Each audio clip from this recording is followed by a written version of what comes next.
So Finding Dory is out, and not only are we excited to find our favorite blue fish, but with this being Pixar's 17th movie, we're pumped to break down all of the best Easter eggs, references, and everything that you need to know about Finding Dory. So let's get right into the big ones. A113, the classroom number that has showed up throughout many Pixar and non-Pixar films, can be seen twice in the movie. The first time around, we see it on the sea lion tags, which, if you look at the plush toys, can clearly be defined as A1 and 13. It also appears in the third act, where a license plate spells out CALA 113, aka CalArts 113. In that same scene, we can see the famous Luxo Ball appear as a symbol on the steering wheel of the getaway truck. You can also make the connection that it's a callback to Cap's shield, since the handle underneath kinda looks like Iron Man's triangle symbol, but seeing as this is a Pixar movie and the symbols are kinda different, I'm gonna go with the Luxo Ball. John Ratzenberger, who's been Pixar's Lucky Charm, doesn't voice the mocking fish face from Nemo, but instead this time around Bill the Crab, who's just out clipping his grass as his wife gives Dory directions. And then of course, the Pizza Planet truck, which recently has become a bit more difficult to spot, to the point that I thought it was going to be something cryptic or appear at the end car chase scene, but I noticed those were all just taxis, and the director Andrew Stanton even said that it appears in the first 20 minutes. So at exactly 17 minutes and 32 seconds, you can see it in the background wreckage right when Dory remembers her parents' names. Boom, right there.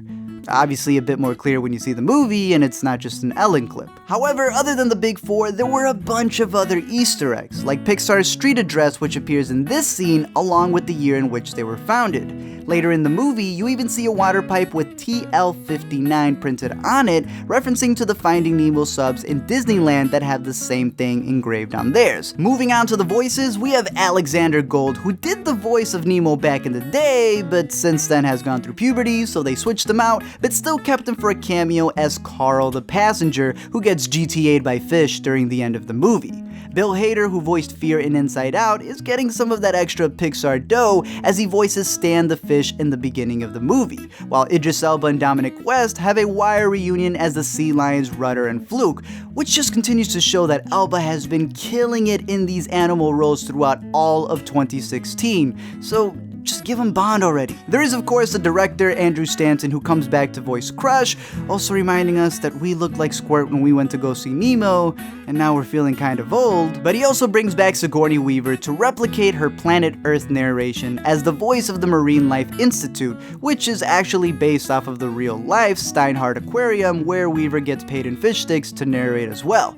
I also thought it was a cool callback to the alien vent scene when Dory gets guided through the pipes by Bailey and Destiny, but most importantly, recognizing that Weaver also did the voice for the ship in WALL-E. So this is where she started soothing the humans until they were all shipped out into space. Speaking of WALL-E, right when Hank is getting ready to drop off Dory at the open ocean exhibit, we see a cleverly placed WALL-E calendar in the background. You just need a magnifying glass to find it, which will also help you find the lovable Darla picture, which shows up when Hank and Dory first meet, but I doubt any of them want to meet her. We also see callbacks to the Lava short film with this magnet, as well as a still from the short that played right before this movie, Piper, with this portrait. The Mine Seagulls also make a quick appearance overhead while the truck chase sequence is going on, but all of those birds are overshadowed by another bird named Becky, who is confirmed to be Becky with the good hair. As far as future references are concerned, we can backtrack and see that in The Good Dinosaur, the one for Finding Dory was Hank,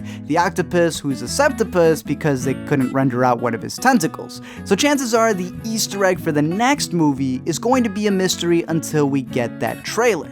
However, if it's for Cars 3, well, there was a bunch of cars in this movie. But if it's for the Dia de los Muertos inspired Coco, then I'm betting it has something to do with this dude in the green shirt, which spells out Tiato, Tiaco, Taco. We'll just have to wait and see. Looking at the end, we have the after credits scene where the Tank Gang appears again after an entire year of being in bags, only to get swept up again. Should they be dead? Yes, but I loved how they still made sure that everyone's bag was dirty except Jock's.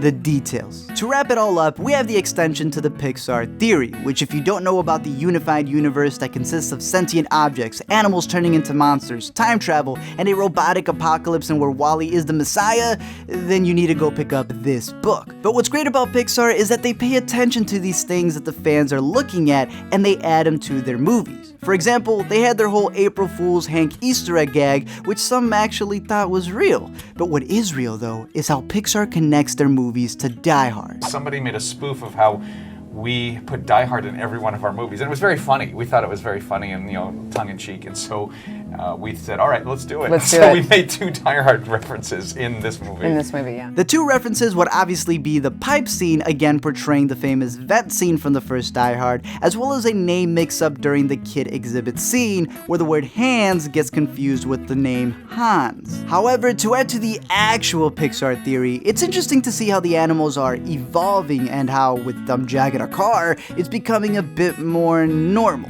The best connection for me though, and it's actually my favorite Easter egg, comes when Marlin and Nemo are in the gift shop tank and the toy that's in there tries to get Marlin's attention in order to point him towards the direction he needs to go.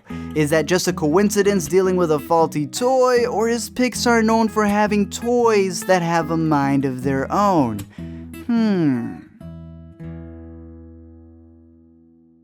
Thank you guys for checking out this video, and a big shout out as always to my Patreon supporters who help me out on a monthly basis and get cool perks like their names at the end of every single video. I am curious to know though, what was your favorite part of Finding Dory, or what cool Easter eggs or references were you able to find, and most importantly, did you like it, or what is in your top 3 Pixar favorites? We can discuss anything dealing with Finding Dory down below in the comments section, but you can also check out more from the AtZ show over at theatzshow.com. You can check out the AtZ Flicks podcast channel, or you can just stay on this channel, subscribe, and look out for more awesome videos coming your way soon. Until then, keep watching movies, and until next time, I'll see you guys later.